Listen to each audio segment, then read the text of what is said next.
This video is in honor of my dear friend, Ann Cabano, and also John Linton, who I don't know real well, but admire and respect greatly.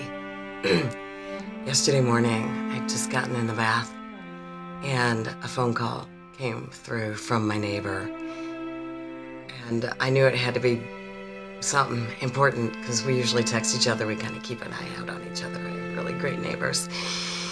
And so I dried off one hand from the tub and texted back, "Is everything okay?" And she said, "There's a transient man sleeping on the side of your house where I don't have windows and can't see." And I texted back, "Okay, I'm in the tub." And she said, "I called the police." I thought, oh boy, okay. They're going to either shoo him away or worse.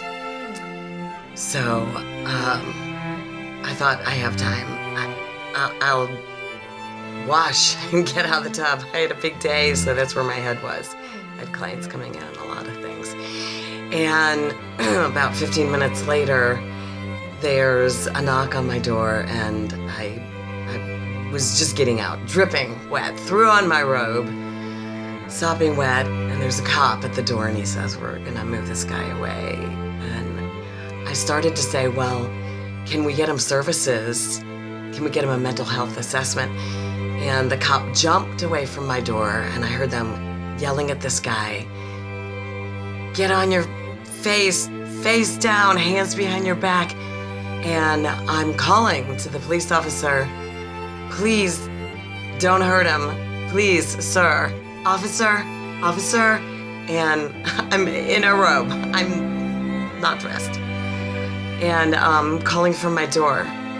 And finally got the cop to come back to my door.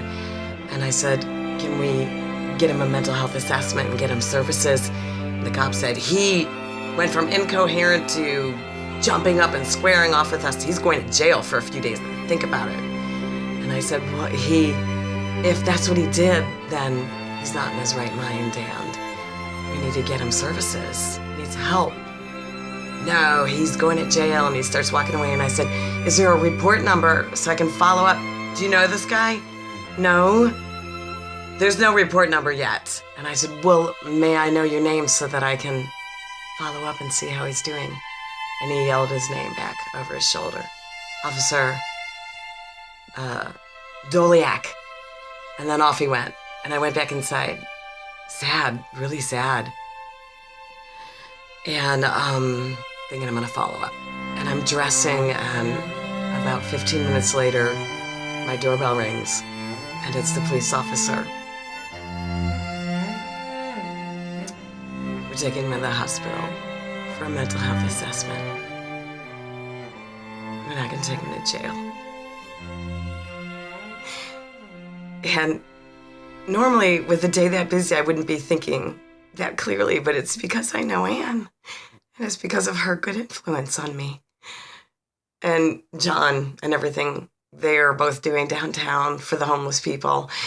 And because of the Lovealution that Ann started, they brought so much goodness in my life. So thank you, Ann, for being such a beauty-hearted soul. You've affected me greatly and in a really good way.